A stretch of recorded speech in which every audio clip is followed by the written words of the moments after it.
There's been a big change right now within the financial industry. Did you catch that? I'm going to show you what you need to know right now today. At the end of this video, I'm going to give you a breakdown of what you, the individual, must do right now. Let's begin by taking a look at this. So this is basically explaining what's been happening with Jerome Powell and the Federal Reserve and their actions of raising interest rates.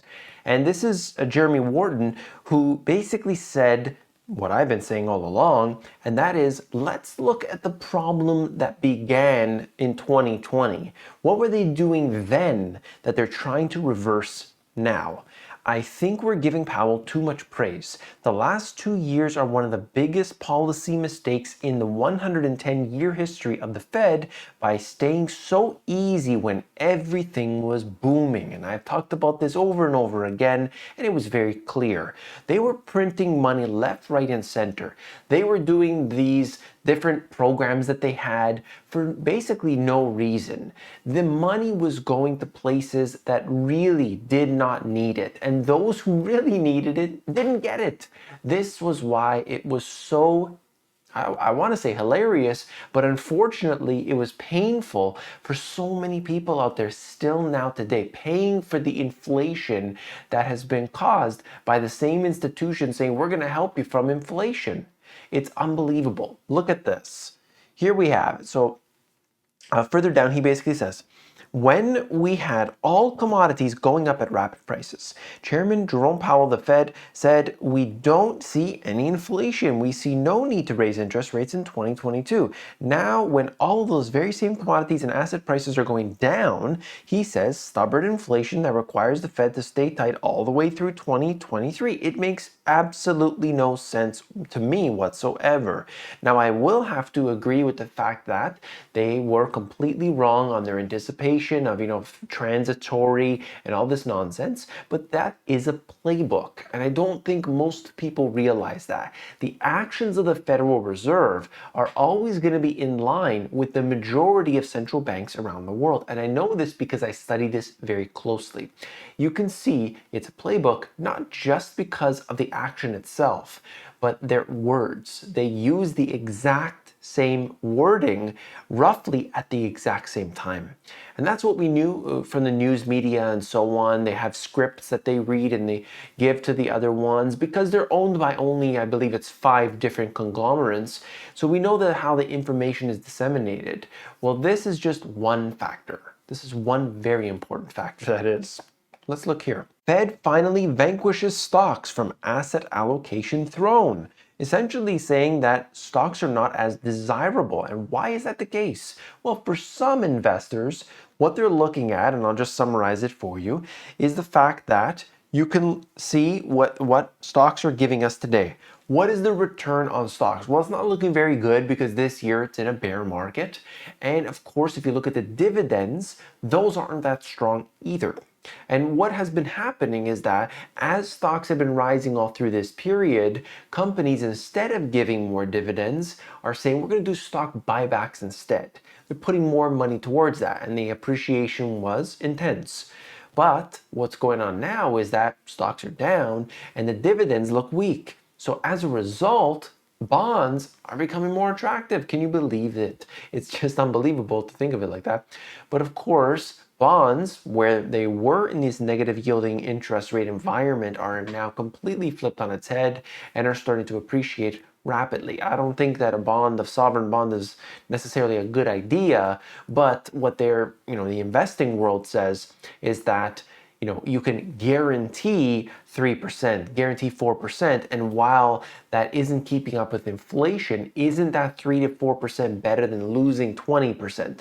So the allocation of where it should be in the portfolio, fixed income in general, is changing right now. That could flip on its head very soon, however. Let me talk more about that here in a second. Quote, it's very hard to say with precise certainty the way this is going to unfold. That's Jerome Powell, the head of the central bank, saying he doesn't know. No one knows whether the process will lead to a recession, or if so, how significant that recession will be. And I'm just trying to show you here that just like everybody else, Jerome Powell, the Federal Reserve, the FOMC, they can't not predict the future, but they can take certain actions and then see where that takes them. Obviously, what is the most factual thing that we have? When the Federal Reserve increases interest rates, when they do quantitative tightening, history shows that the stock market is depressed. When they print money, you can see it's the opposite. Things go up. And this is not 100% linear. And why is that the case? Because it's not as if they print the money and then they go right into the market. It's just easy money tends to go into risk assets. So that's what we've seen all along. Now, at some point they're going to reverse, and that trend reverses, then of course things can go back to where they were before. Where do, what point? I'm not so sure. But it looks like for the rest of 2022, it will be considered restrictive. Okay, so these are all terms and these are all Fed speak and this is all nonsense in many cases, but you got to know what's going on, okay, for your own self, for your own 401k, for your retirement account, for the things that people rely on you for. If you are the husband, if you are the father in your family, you've got to be taking care of your family and you've got to do whatever it takes. And your knowledge is the number one factor. Okay, that is going to make or break you. Look at this. Assets. These are specifically the treasuries, and you can see what's been happening. So obviously over the period, they were, just accumulating like crazy. And now that's been coming down. And now, right now, the quantitative tightening has accelerated to some degree. So we'll keep an eye on that to see where it goes, because the markets cannot subsist. They just cannot go up. At least that's the way it's been since the financial crisis.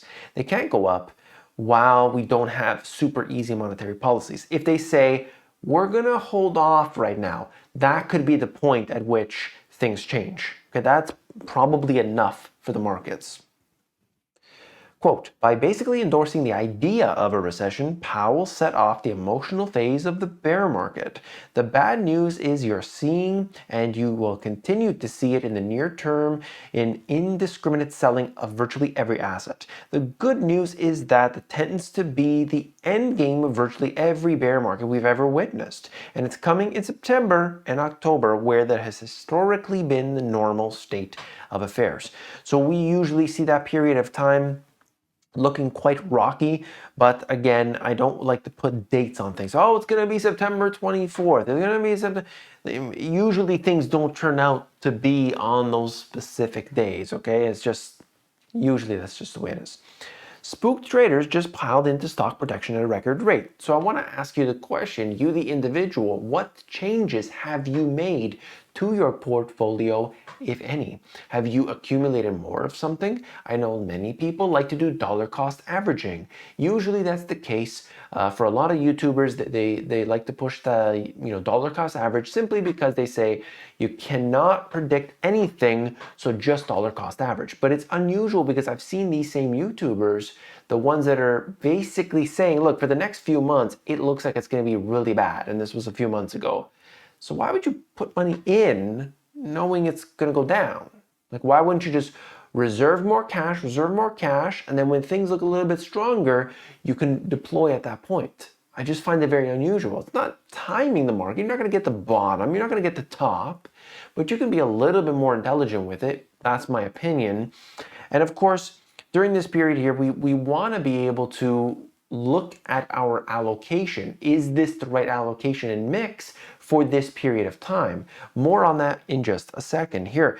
So what we have here, and you could see the put volume. Essentially, when you look at put volume, this is, all that means is essentially how much, how many bets are there that the market's going to go down. Okay, that's the kind of the plain English version.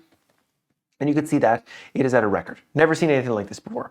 Put volume spikes to a record amid equity losses. Now, one of the indications here, which is interesting, is that usually these peaks come at a time, if you can believe it or not, come at a time in which the market reverses really quickly after that. I mean, it's just interesting. Doesn't necessarily mean that's going to happen, but what is going on in the markets? That's kind of where we got to think about it. Well, this is one of the key factors here. UK market plunge sparks talk of emergency Bank of England, rate hike. So think about this. The Bank of England comes out, they did a 50 basis point hike. And then the market was kind of saying, whoa, they're being dovish here. And instantly the currency starts plunging. Okay, it's heading towards parity to the US dollar. Imagine that. Not that long ago, 2007, they were in 2 to 1. 2 to 1. British pound to the US dollar, 2 to 1. And it is now heading towards parity. 50% of the currency gone. If you hold the currency, if you held real assets, may not be the case, right? If you're holding something that's basically denominated in US dollar, wouldn't affect you as much. So what's happening here is this weakness that's apparent very clearly all around, and right now it is quite shocking to say the least, as far as I'm concerned. Looking at the last thing is that what's happening with real estate is quite concerning for many people. And this is one part of it, okay? We're experiencing a different kind, this is comparing 2008 to the current situation. We're experiencing a different kind of housing-related economic inequality as mortgage rates rise in response to the Federal Reserve's battle against inflation. The fortunes of households that bought homes before the rise in borrowing costs that began this earlier this year are diverging from those that did not. By extension, the fortunes of communities with a higher share of homeowners that are diverging from those with a greater proportion of renters. This time around, it's homeowners and the suburbs who are the winners, while the communities with a greater share of renters are losing due to the highest mortgage rates in a generation. You can't get around that. Let me show you what you, the individual, must do. This is the fork in the inflationary road. Which direction will you go? Well, you have two choices, okay? This is it. This is what you got to do. You want to survive, you want to thrive. You made it to this part of the video, and I'm glad I could bring it to you. Number one, start a scalable, this is your two options, okay? The first option is start a scalable business or create a big income service or a high income service. That's probably the more appropriate word. A high income service that is still needed during hard times. So the products that you sell, if you sell products on Amazon, those things, not t-shirts for your cat, okay? I know we all love kittens around here, but t-shirts for your cat, not necessary. But if you need security, if you need things that help you during hard times, or if it's a product that you buy but ultimately saves you money down the road, and I wouldn't sell this product, but just look at the example of Tupperware, okay? I can use that Tupperware 1,000 times, and that is gonna save me money over the long term, right? Instead of using disposable stuff, for instance. So that's one thing to look at, or a service, a high income service. So something that people need, okay? You got handy skills, whatever the case may be, during these tough times, it's still needed because people are still gonna have to fix this and that, but they, like I said, might not need something that is, let's say, extravagant, okay? So that's one factor. Or you could become fully self-sufficient or essentially off-grid, or at least to a high degree, okay?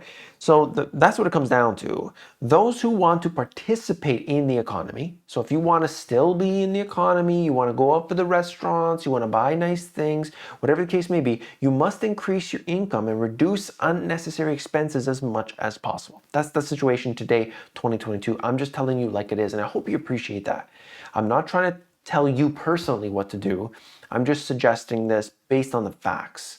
And that's just the way it goes, okay? Or others, they may have to learn to live by providing their own food, their own energy, etc. Okay? So that's the case today. That's the situation. And I really hope that you appreciate me bringing this information out there. And this is the kind of thing that really isn't shared by the vast majority of people. So I thank you for being here. If you appreciate it, you definitely want to subscribe to the channel every single day. I bring in the latest and greatest intel around the finance, stocks, the economy, and what you personally can do about it. All right, I'll see you on the next one. Take care.